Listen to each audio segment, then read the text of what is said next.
This Week with George Stephanopoulos starts right now. Devastating blazes. Los Angeles continues to battle catastrophic wildfires. At least 16 dead, thousands of homes destroyed, tens of thousands forced to flee. It's apocalyptic. It's like someone's dropped a bomb. All of the landmarks are gone.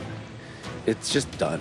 Already the most destructive fires in Southern California history, and still not under control. The preparation just wasn't right. It wasn't enough. In spite of the grief, in spite of the anger, we have got to stay focused until the fires are out. This morning, our team is live on the scene. The very latest from FEMA Administrator Deanne Criswell and California Senator Schiff on the challenges ahead. Plus, Republican House Majority Whip Tom Emmer on how the new Congress will respond. Tricky territory. We need it for national security. That's for the free world. 1 week to his inauguration, President-elect Trump says he wants to take over Greenland, the Panama Canal, and maybe even Canada. Is he serious? We'll speak with his incoming White House National Security Advisor, Mike Waltz. Plus, all 5 living presidents gather in Washington as America bids farewell to Jimmy Carter. So what did Trump and Obama discuss? We'll ask the roundtable. From ABC News, it's This Week. Here now, Jonathan Karl. Good morning. Welcome to This Week. The scope of the wildfires that are still raging in Los Angeles and the destruction they have brought to America's second largest city is almost impossible to comprehend. The images evoking one-word descriptors used to describe the worst disasters: catastrophic, hellscape, apocalyptic. There are so many frightening images, but one in particular caught our attention this morning. You can see here Ariel Hart in a hospital bed with her newborn son, George. Shortly after George was born on Tuesday, Ariel noticed smoke in the distance, the beginning of the Palisades fire. Over the next 36 hours, she watched it grow. She was supposed to stay in the hospital for at least another day, but as the fire closed in, she chose to leave. Ariel and George are safe at home for now, but her husband just lost his childhood home. Just one story among so many. As we come on the air this morning, some 40,000 acres have burned across 6 fires in the Los Angeles area. That's roughly the size of all of Washington, D.C., and twice the size of Manhattan. The most devastating blazes are still burning. The Pacific Palisades fire is just 11% contained, and the Eaton fire is 15% contained. The Palisades fire threatening the neighborhood of Brentwood over the weekend. At least 16 people have been killed in Los Angeles County. That toll could rise as the fires continue to rage. And the economic damage is just starting to be calculated. With thousands of structures damaged or destroyed, experts say the toll could reach more than $150 billion, making these fires among the costliest natural disasters in American history. In a moment, I'll speak with FEMA Administrator Deanne Criswell and California Senator Schiff. But we begin with ABC's Matt Rivers on the ground in the Pacific Palisades. Good morning, Matt. Good morning, John. Dramatic scenes across Los Angeles that we saw firsthand. We saw flames coming right up to some homes in the Brentwood neighborhood of Los Angeles, but firefighters thankfully were able to push those flames back, taking advantage in a lull of some of the high winds that we've seen throughout the last week. But we know those high winds are set to return.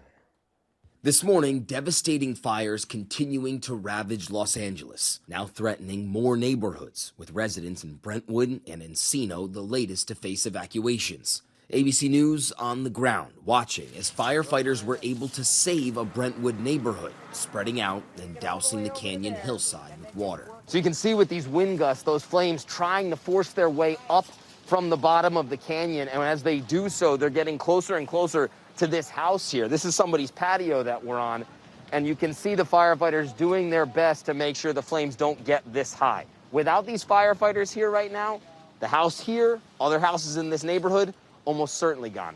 A temporary lull in high winds helped the fight Friday into Saturday, But those winds have since picked back up, with severe gusts prompting a red flag warning until Wednesday this week. Some evacuated residents across the city now returning to find their homes and their lives ruined. Everything burned. Everything burned. I honestly thought I was going to return. I didn't think the fires were going to come down. No one thought they were going to come down. There is some good news as firefighters keep battling these flames. Air resources are now able to fly near constantly, dropping water and fire retardant. And the winds, while still high, are not nearly as bad as when the fires first broke out on Tuesday. By no stretch of the imagination are we out of the woods. Several obstacles initially prevented firefighters from containing them, including powerful wind gusts that ripped across the city at nearly 100 miles an hour and grounded all firefighting aircraft. Additionally, low water pressure and depleted hydrants hampered their efforts, prompting Governor Gavin Newsom on Friday to call for an independent investigation, saying, "We need answers to ensure this does not happen again, and we have every resource available to fight these catastrophic fires." Meanwhile, tension among some city and state officials boiling over. My message is the fire department needs to be properly funded. The growth of this city since 1960 has doubled, and we have less fire stations. Los Angeles Fire Department Chief Kristen Crowley pleading for additional resources. Since the 3 years that I've been in the seat, I've sounded the alarm to say we need more. This is no longer sustainable. And John, Mayor Bass responding to all of that at a press conference, saying now that she and the fire chief are in lockstep and they are focused on fighting these fires. Meanwhile, everyone across this area very much focused on what will happen in the next few days. We know that these high winds are set to return. Red flag warnings are in place through at least Wednesday of this week.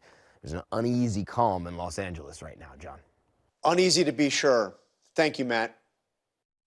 I'm joined now by FEMA Administrator Deanne Criswell. Thank you so much for joining us this morning. What is your top concern right now? So I think the biggest concern that I have right now is the fact that we are still in such a dangerous situation. The red flag warnings have been reissued, the winds are coming back, and we still want to make sure that people are in a safe place. And I know that that's hard for so many because they want to get back in, they want to see their home, they want to see if there is anything left. But this life safety piece, not just for them, but making sure that our firefighters don't get hurt as well, that is the most important piece as they continue to try to contain this fire. Do first responders, the people of Los Angeles, have everything they need from the federal government right now? We are in there supporting them. The support for the firefighters themselves that is coordinated through the NIFC, the National Interagency Fire Center. There are active duty military personnel that are on a prepare to deploy order that are ready to go in and continue to support the firefighting effort. Those incident commanders at each of those command posts, they're going to know exactly what they need. And if they need anything else, we're able to come in and support them. While we at FEMA now are starting to help support this recovery piece, starting to work with the local jurisdictions and understand what their long-term recovery needs are going to be, starting to plan for how we're going to be able to bring in temporary structures for schools or other critical facilities that were lost. We need to really start to take this time to put that plan in place to help them with what they're going to need to do to remove debris and get this community on that long journey of recovery. But let me ask you about those active duty military that you said stand ready to be deployed. Secretary Austin, the Pentagon authorized 10 helicopters, 500 Marines back on Thursday. How is it? My understanding is, as of now, correct me if I'm wrong, California hasn't made the request to use them yet. Why is that? You know, I'd have to defer to the incident commanders, right? The incident commanders on the ground know what the needs are, where they need to put people. And often in these situations, it's very strategic. It's not necessarily about always putting more people on that. We have to make sure that it's safe. And, you know, you can only add so much aircraft in the airspace. And so they would have the specifics about the strategies that they're using, but we want to make sure that we're not late to need. And if they have that need, they can move them in. And then we've seen the images of the C-130 aircraft, military aircraft that drops that fire retardant on the fires. 2 of those are in action as far as I understand. But there were several more aircraft that had been positioned out of the state because fire season was considered over. obviously not over. How much has that hindered the efforts, having those aircraft out of state?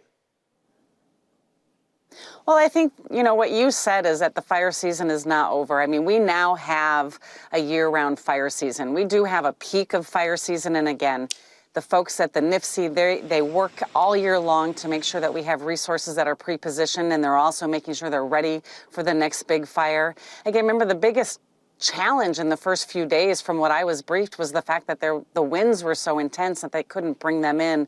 When I was there on Thursday and Friday, I saw numerous aircraft that were flying around. But we're also talking about a very small space from the air, and we got to make sure that those aircraft are safe. They can only put so much in the air at that one time. And so again, those incident commanders, they're making the right choices based on what they think is needed at that moment to protect the people, but protect their first responders as well.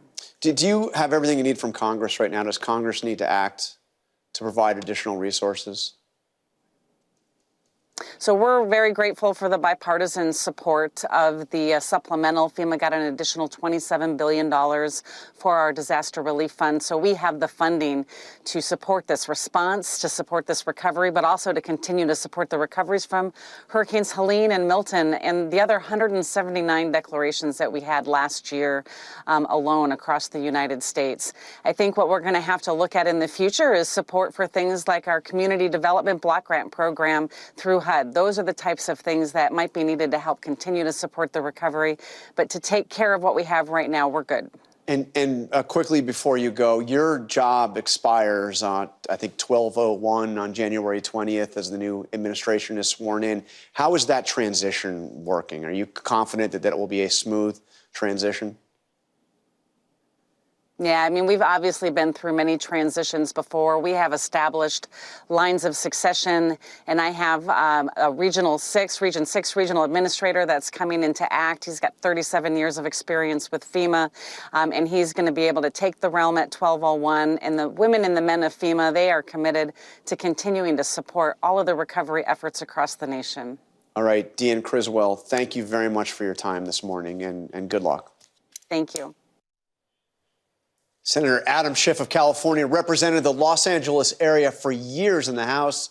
He shared these images on X as he witnessed the devastation on the ground firsthand.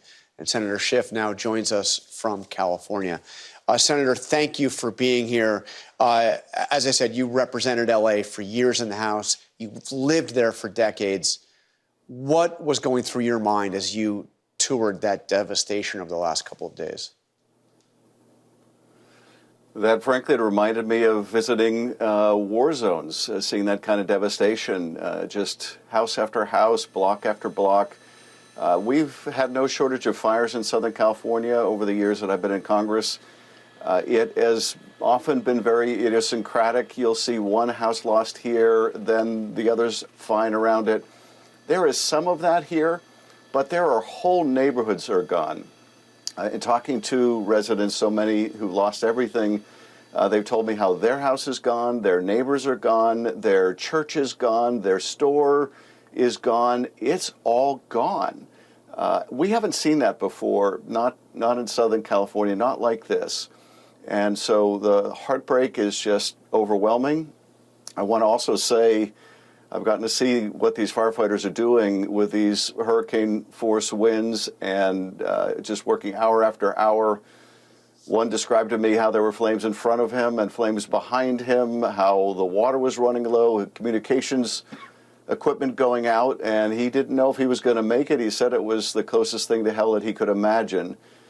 So hats off to these firefighters and the extraordinary job they're doing. Well, let me ask you the question that the FEMA administrator could not answer, and that is, why is it that officials in Los Angeles, that officials in the state of California have not requested active duty military assistance that has been offered by the Pentagon? Why are those resources still just on standby?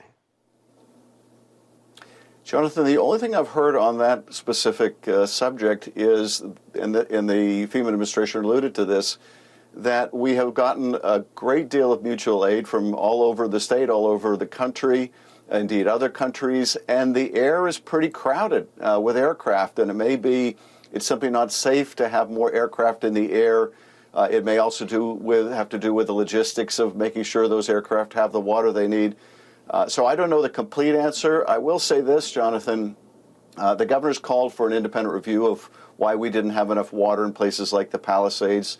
There were also water pressure issues in Altadena. I support that independent review. I think we should go further and, frankly, do an independent commission review of all of this. What went right in our response, what went wrong in it. I'm deeply concerned about these erroneous alerts, these erroneous evacuation alerts that have gone out. If people can't trust when they're told you need to get out, that they do need to get out, then it not only severely impacts the whole effort, but people ignore the alerts, endangering themselves and endangering the firefighters that have to step between the fires and these civilians. So there's a lot we need to get through. I think we need an independent commission to look at all of it. And beyond that, Jonathan, we're going to need to rebuild, and with a sense of urgency. We need cleanup operations when the flames are out. We need the rebuilding to go forward. We can't have local bureaucratic delay. We need to bring a sense of urgency to this. But the most urgency right now has to be reserved to putting down these flames. We have more high winds coming up in the next couple days. So for now, let's focus on putting out these fires, saving lives, saving property, and then let's do the full analysis of what went wrong. The governor has ordered that investigation into the water. Clearly, that was a factor here. What, in your talk with first responders, with local officials, what's your understanding? Why did so many of those fire hydrants simply run dry? Was there something to do with that 117 million gallon reservoir in the Palisades that was out of operation? What's your understanding? What's your initial read on this? Well, my initial take, and I certainly want a full review of this so that I can form a more complete understanding of the matter. But my initial understanding is the reservoirs that the Palisades were drawing on, these 3 million gallon reservoirs, were full at the initiation of these fires. But they're intended, frankly, they have the capacity to put out homes that maybe a house, multiple houses, not if the whole town is up in flames. And most particularly not if the winds are so strong that aircraft can't fly. And this was the problem in the very beginning. The winds were hurricane force, up to 100 miles an hour winds.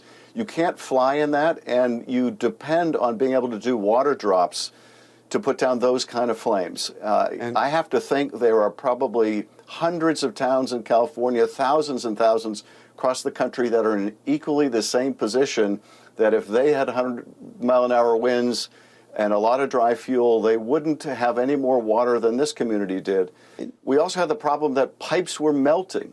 And so you had houses burning down, the pipes in those houses melting, water coming out of those pipes, reducing pressure. I think this was an issue in the Altadena fire. And so we're going to have to get to the bottom of this. And let me ask you, frankly, a lot of other things. We're really at time. Yeah. We have to let you go, but very quickly, how important is it for incoming President Donald Trump and Governor Gavin Newsom to be able to work on this? There's been a lot of really heated rhetoric between those two, of course, especially coming from President-elect Trump. How important is it for them to work together on this? Look, it's going to be really important for the incoming president to work with all of us in California to make sure that we get the resources we need to put out these flames, if there are any still burning when he takes office, to get the relief to get back on our feet. And I'll tell you this, Jonathan, I've been in Congress a long time approving aid after disasters. I never once even considered, is this hurricane hitting a red state or a blue state? What about this flood? What about this fire? It has never mattered to me. For sure. We're all in this together. It's the United States of America.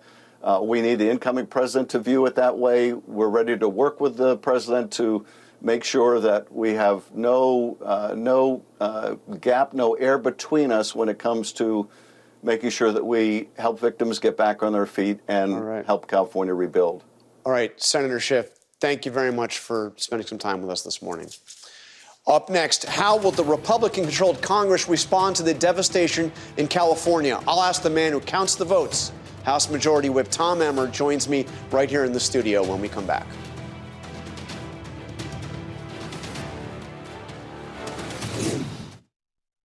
This is a true tragedy, and it's a mistake of the governor, and you could say the administration. They don't have any water. They didn't have water in the fire hydrants. The governor has not done a good job. People are literally fleeing. People have lost their lives. Kids lost their schools. Families completely torn asunder. Churches burned down. This guy wanted to politicize it.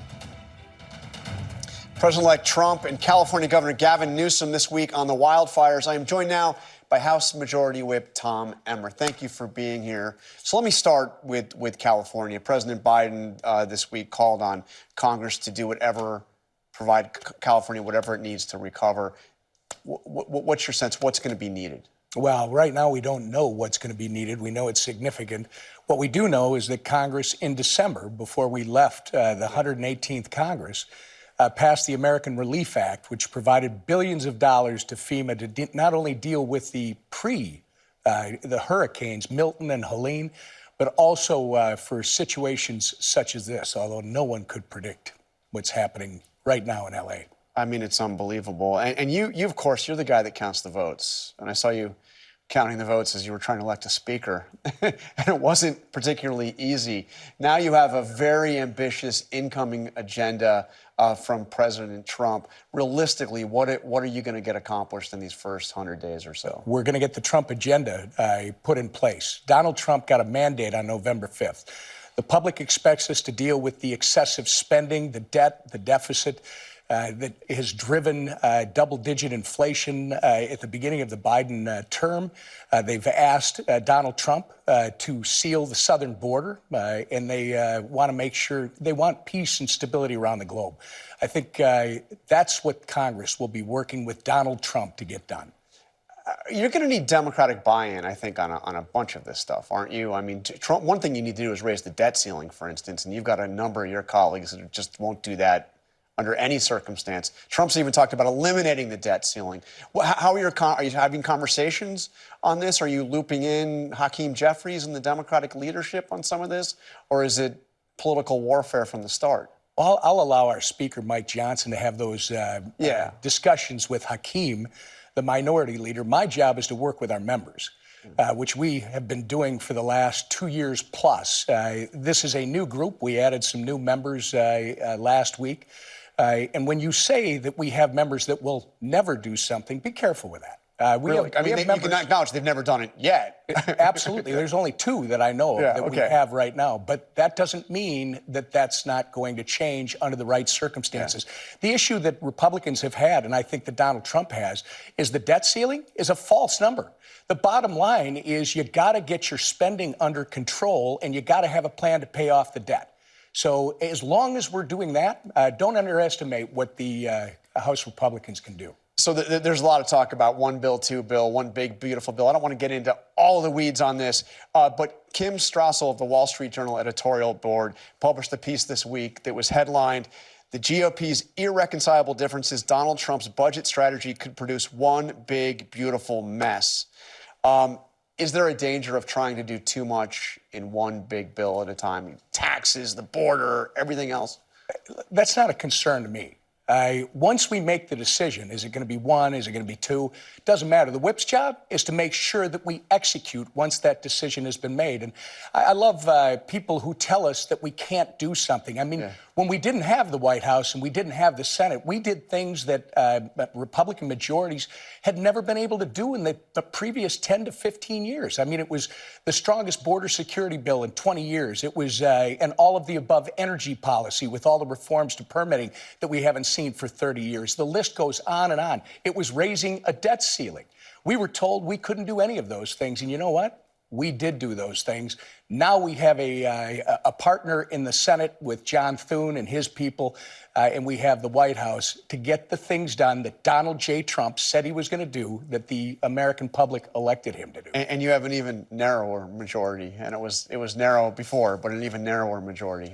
Don't envy your job. Tell me, 222 to 219.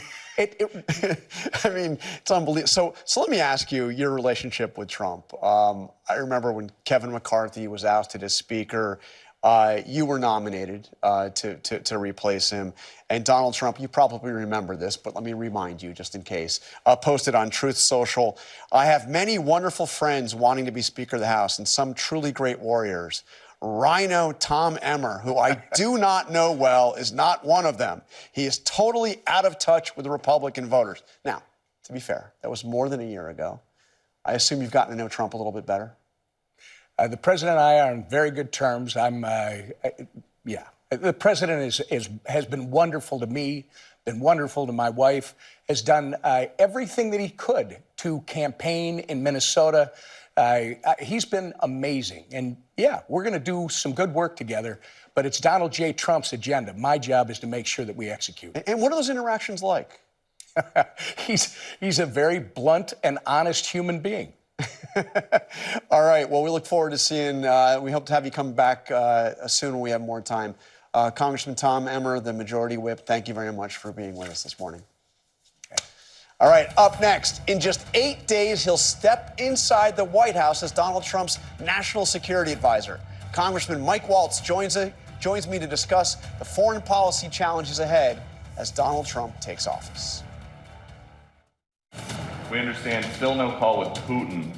Is that a day one or week one? No, he wants to meet, and we're setting it up. President Putin wants to meet. He's said that even publicly. And we have to get that war over with. That's a bloody mess. There's President-elect Trump there on plans to meet with Russia's President Vladimir Putin. I'm joined now by his incoming national security advisor, Mike Waltz of Florida. Congressman, thank you so much for joining us this morning. Let's start with that. The president said he's working to set up a meeting with Putin. How soon do you expect that to happen? Well, the preparations are underway, but just taking a step back for a moment, John, it's been striking to me just since President's election how many people have gone from, just unqualified blank check as long as it takes, whether that's months, years, decades, in terms of perpetuating this war, which really has bogged down to a World War I style meat grinder of people and resources with World War III consequences, to now even President Zelensky walking in the room in Paris and saying, ready to work with you to end this war. Let's end it justly, responsibly, in a way that protects Ukraine's future, but ends this thing.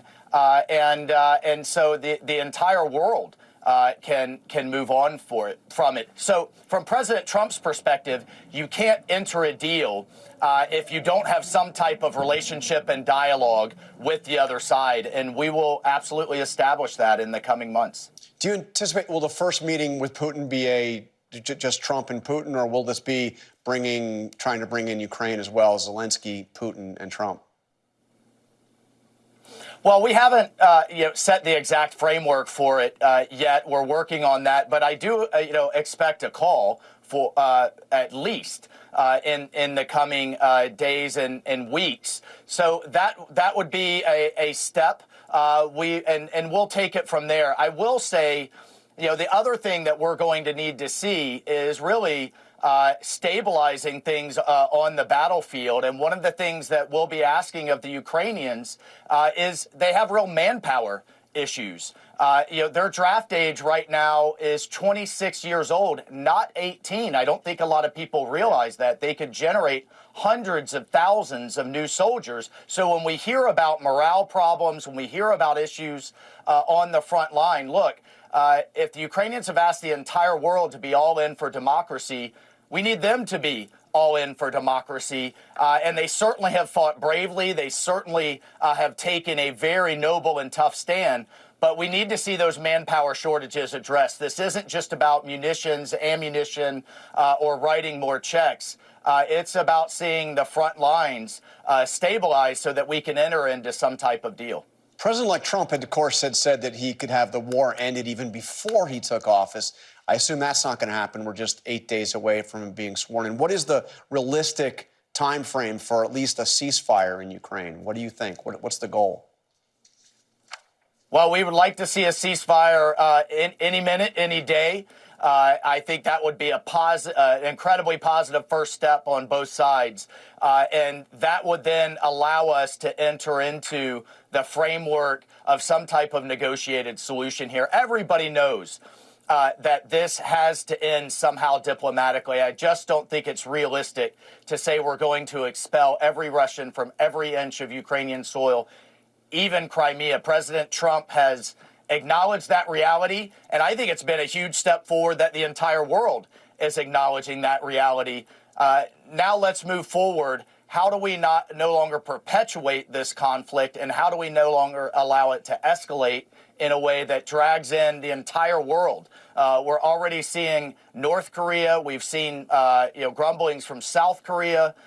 This thing could expand, and that's what we have to stop. And let me ask you about another major conflict on your plate, the efforts to get a hostage deal with Hamas.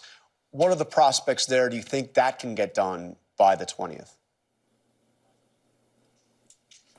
Those negotiations are literally happening as we speak. Hamas is completely isolated. They always expected the kind of cavalry to come from the north and Hezbollah, which has now been decimated and destroyed. We just had a huge positive movement with the election of General Aoun in Lebanon. So Hamas has nowhere else to go but to enter into some type of agreement, allow let's have a ceasefire. Let's allow our hostages to be set free. I want to see them walking across the tarmac, or at a minimum, some type of agreement before inauguration, because President Trump is serious.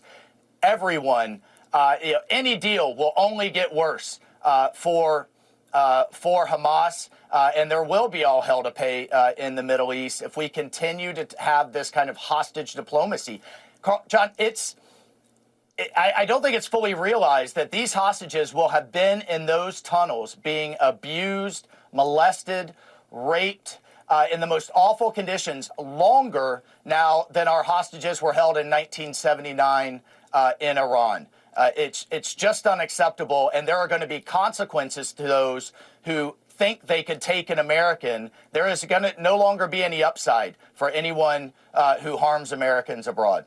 And Congressman, of course, President Trump made some serious waves this week when he didn't rule out the possibility of using military force to take over the Panama Canal and Greenland.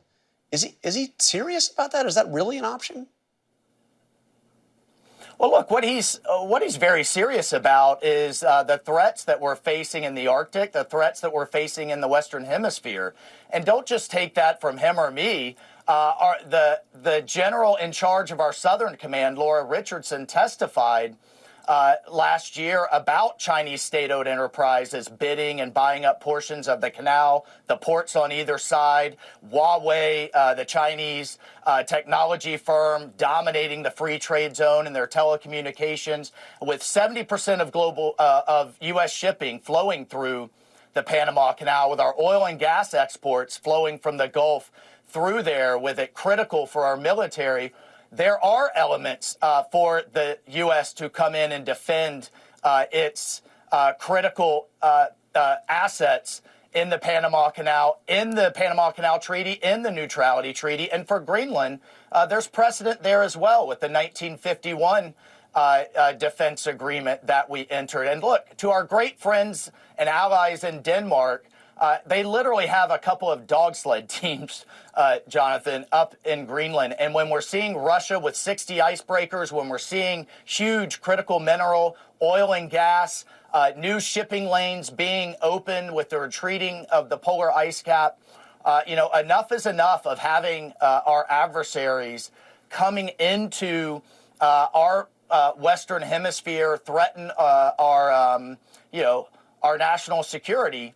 And President Trump is ready to take big, bold steps to ensure the United States is well defended. Okay, we're really out of time, but just let me underline. So are you saying that, I understand the goals, that's a diplomatic goal, or are you talking about using military force to achieve those goals? Well, look, President Trump is always going to leave all options on the table, but there are a number of things we can enter into to amend those existing agreements.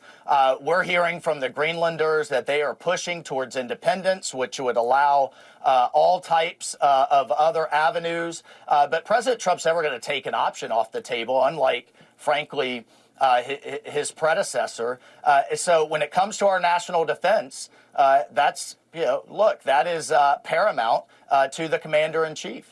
All right, Mike Waltz, a lot more to talk to. We hope to have you on soon after you take office. Appreciate your time this morning. Coming up, what exactly were Donald Trump and Barack Obama talking about as they sat next to each other at Jimmy Carter's funeral service in Washington?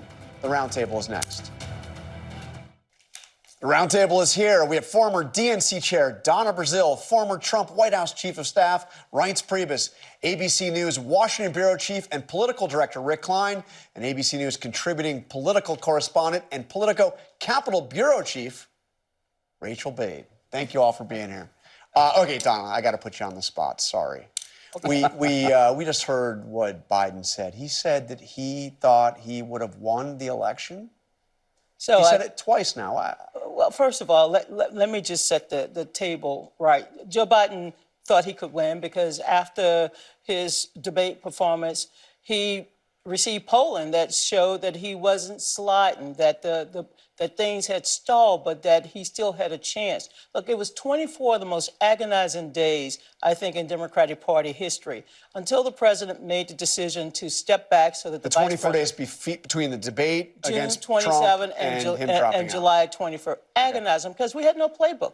We had no playbook. Look, Joe Biden thought because he had beaten Trump before in 2020 that he had the playbook to win. I don't think so. I think before he answered that question in the interview with Susan Page, Susan asked him about a similar situation, about the Democrats losing so much. And he said there were global issues. I mean, across the world, there was it's been a stiff headwind. Look what just happened in Canada. Look what's happening in Germany. Look what's happening in France. I mean, I can go on and on and on.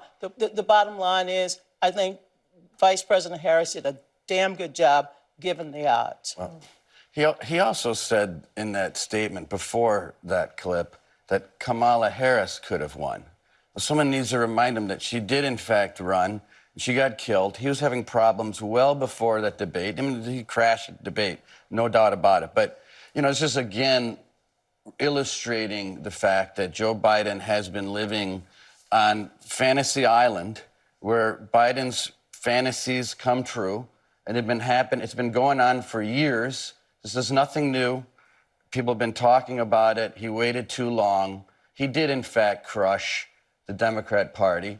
But Donald Trump would have smoked Joe Biden we don't know that. in the most unbelievable fashion. We don't know that. He didn't even smoke Kamala Harris. He was bleeding everywhere. He got factually. He's at 36% approval now. You didn't think he'd have a little bump after, nothing. I mean, clearly we don't have a crystal ball here to see what would have happened in another situation. But I think given everything we know from the reporting and where the country was and what happened during those couple weeks after the debate, we can say it's very unlikely Joe Biden would have beat Donald Trump. I mean, it would have taken a miracle. Yeah. We talked in the break about donors fleeing from him. I remember hearing from leadership, everybody saying he was toast right after the debate. The reason why he hung on so long is because he couldn't internalize the fact that he was going to lose. And that is clearly still a problem. All right, Rick, let's turn to the person who did win, Donald Trump. We have 14 of his cabinet nominees have hearings scheduled in this upcoming week. What are you looking for? Well, what's striking to me is how many Democrats probably disagree with the statement we said before. And a lot of these cabinet appointees are going to get in without without much drama at all. In fact, I think the vast majority are going to get it. Most of them will. I think the real attention, though, is going to be on a few. Pete Hegseth, who's got his hearing on Tuesday. We've seen reporting, including from ABC News, about some flags that are raised in the FBI background check. Some senators are saying they want more information. That is going to be a real serious hearing. We're also going to get the first real glimpse into what the Trump plans around immigration and the border will be between Pam Bondi as the Attorney General nominee, as well as Christine Ohm at the Department of Homeland Security. This is the policy that starts to come into place. And we've talked about the personalities for a long time, but I think these next couple of days are going to begin to flesh out what Trump wants to do, what his people want to do, and what kind of team he's going to have around him. The history of these, as you know, John, there's always surprises. We go in and think they're all going to be smooth. There's going to be someone or something that comes up in the next couple of days that we did not anticipate.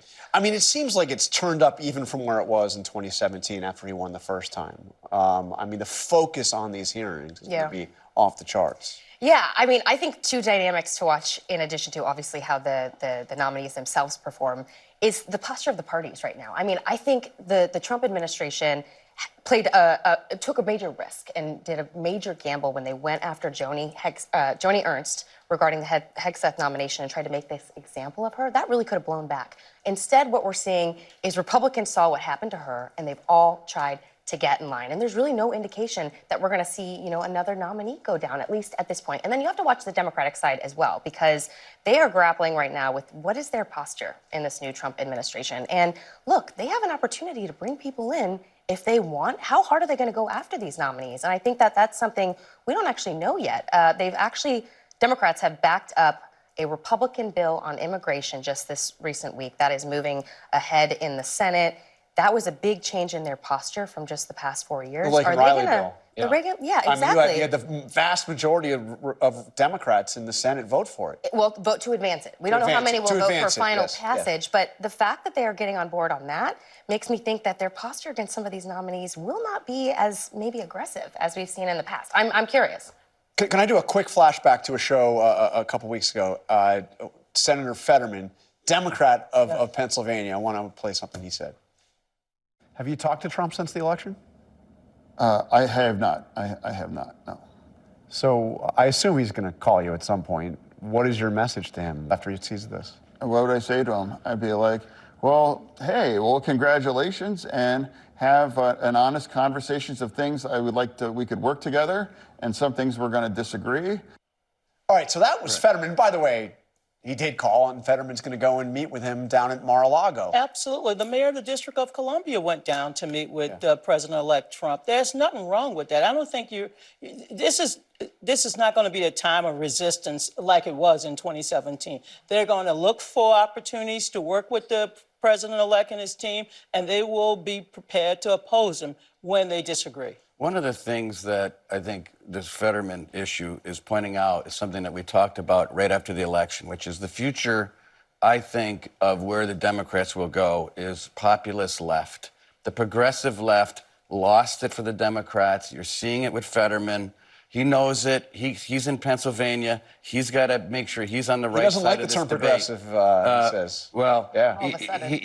He's not. He is in the Democrat Party is going to go populist left. The wildfires, the cultural issues, all these things are going to eat them alive. 16.6 million jobs, the 20 million small businesses. And he's at 36% approval. This great economy that the Democrats are once again gifting to Donald Trump. Donna, the your Democrats party got are not crushed. going to just take the loss and move forward. Boo, I know what a crushing look like. I've been around politics. I do too, and it was amazing. It was a very difficult election. But when you lose by less than 7,000 votes in the House and 1.5 million in the popular vote, look, a loss is a loss. We're not sitting around relitigating like you all did 4 years ago. As former RNC chairman for 6 years, I'm thrilled that you think that what happened in November wasn't. Okay. So wait a minute. I want to before we go, we have to talk about the Jimmy Carter Memorial. Let get some pictures on the screen. The thing I wanted to ask, because we have the people here who can answer the question. We saw, all the presidents. We saw 5 presidents gathered together at one time, and then we had this. Barack Obama and Donald Trump sitting there like old friends catching up. So you guys can tell us, Donna, What was Obama talking to Trump about? Anyone who knows Barack Obama know that he's a very gracious guy, a funny guy, a very smart guy. So I'm sure they commiserated over, a lot of things, but also probably had a good time talking about, who knows, sports. I don't know. I would say a couple things quickly. Okay, Number one, Donald Trump one-on-one with people that even don't like him one-on-one, he's a charming guy. He's great with people. I didn't see him pound around with Kamala Harris. They did beforehand. Okay. It's good to see. But the third thing, it also shows what a sham some of the Democrat talking points. I mean, Donald Trump was supposed to be Hitler. He was a fascist. He was a threat to democracy. But we can we're talk having about a good old the time things that together. Trump has said about It's a Obama sham. too. I mean, He's a convicted felon who's about to take entire political office. campaign. Okay? It was the whole thing. This is not about the name calling was that Donald Trump has done for the last 8 years. The bottom line is he's elected president. As Mr. Fetterman and others have said, he's going to be our president, and that is what we recognize. There are decades of political rivalries in the first couple rows at that funeral. Incredible, and to right? unpack all of that is fascinating. But look, I do think it tells us that this Trump coming back to Washington is a different person at a different time. Different time in our political history, different time in his political history. The fact that so many members of Congress, some 2/3 of House members, elected either with him or since he was elected, it is a different place in every way. And yes, his interactions with some other leaders are going to be a lot different this time around. We're seeing signs of that everywhere. Democrats still don't know where their direction is, and a lot of it is going to be different this time. To Donna's point, not less resistance and more. Let's see if we can work together. Yeah. I mean, in the business world. Yeah, no, he's not the pariah he was 4 years ago, absolutely. And his team worked hard to change that image to, help in the eyes of voters, in the eyes of these businesses, too. But I also think when it comes to Obama and Donald Trump, game clearly recognizes game, right? I mean, both of these presidents. Exactly. They were both, I think two-term president. I was with the president on Monday night, and the difference was in 2016, everyone was assuming that we weren't to be dealt with. Now they're totally unified. Out of time. On that note, totally unified, you heard. Thanks for sharing part of your Sunday with us. Check out World News Tonight, and have a great day.